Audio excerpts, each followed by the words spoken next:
stories, double crosses, and swerves. Pro wrestling history nerds. The importance of the Civil War and the development of wrestling in America cannot be overstated.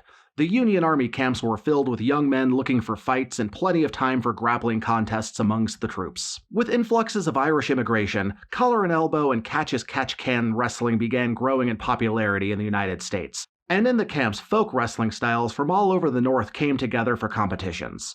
The various styles of wrestling met, often for the first time, and the wrestlers learned much from each other's styles, creating a hybrid catch wrestling style that was as much a cultural melting pot as America itself. George William Flagg was born on April 9, 1839 in Braintree, Vermont. He lived and worked on his father's farm, showing a natural aptitude for collar and elbow wrestling. He became the champion of Champlain Valley before joining the 2nd Vermont Volunteer Infantry Regiment for the Civil War. The 6'4", 220-pound Flagg became the champion of the Army of the Potomac during his years of service, and continued wrestling even after being shot in the hand. Keep in mind the horrific injuries a Civil War musket ball could do and how bad the medical care was at the time. He's lucky an Army doctor didn't attempt to fix his hand with a bone saw.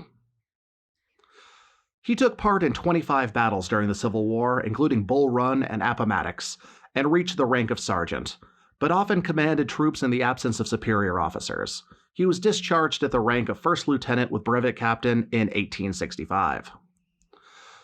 Despite his left hand being permanently injured, he returned to wrestling competition soon after the war, traveling around the Northeast for exhibition and competitions, defeating well-regarded wrestlers like John McMahon, Duncan Ross, and H.M. Duffer. Henry Moses Duffer came from a well-regarded family of collar and elbow wrestlers in Franklin County, Vermont. H.M. was considered the toughest of the bunch. It is said that George Flagg wrestled in every town of importance and never was defeated for 15 years, including a backhold-style match against Indian Chief Tipsico. Backhold is a Scottish wrestling style in which competitors start the match with their hands clasped around each other's backs, and the first to break their grip loses. Despite his almost supernatural abilities, George Flagg never properly trained for matches. After each tour, he simply returned to work on his farm until the next one would come around. Flagg and Duffer traveled to many cities, putting on exhibition matches and demonstrating feats of strength. In Bethel, both men took part in a 12-man tournament to crown the best wrestler.